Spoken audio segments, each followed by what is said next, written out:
আসসালামু আলাইকুম বন্ধুরা, যারা বিএমপি রাজনীতির সাথে সংযুক্ত আছেন রাগ করবেন না।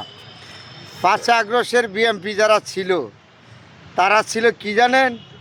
অন্ধকার জগতে। 5 আগস্টের পরে এত বড় বিএমপি হয়েছে, যারা অন্ধকার জগতে ছিল একটা পোস্টার করতাম, যদি একটা ভিডিও করতাম, লাইভ পর্যন্ত দেওয়ার সাহস পেয়েছি না। 5 আগস্ট আগে বিএমপির আমাদের নেতাকর্মীরা কোথায় যে ছিল, আর যারা জেল নির্যাতন তারা তো করছে কলজা বুকি নিয়ে। আর কিছু মানুষ ছিল খবরই ছিল না। 5 আগস্টের পরে দেখি তারা এখন বড় উচ্চ পর্যায়ের নেতা, তাদের তো বড় নেতা, বিএমপির জন্য তারা জীবন দিয়ে দিছে। এখন 5 আগস্টের পরে শুধু আমাদের বিএমপি নেতাকর্মীদের উদ্দেশ্যে এই কথাটা, 5 আগস্টের পরে তারা সিনিয়র নেতা, বড় বড় নেতা, তারা সমাজের বড় বড় উচ্চ পর্যায়ের লোক, কিন্তু 5 আগস্টের আগে দেখি নাই।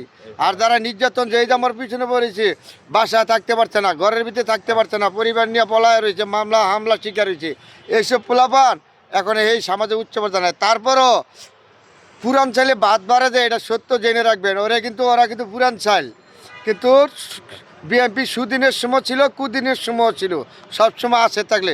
এই যে আমার পিছনে এই ছেলেটা, ওরা হলো বিএনপির জান প্রাণ। যত জীবন রয়েছে এতদিন বিএনপির জন্য জান প্রাণ, মিটিল মিছিল আন্দোলন, এমনকি ঘরের মধ্যে থাকতে পারছে না এই পোলাপানগুলি। এই 15 বছর এমন নির্যাতন শিকার হয়েছে এই স্বৈরাচার শেখ হাসিনার নির্যাতনে।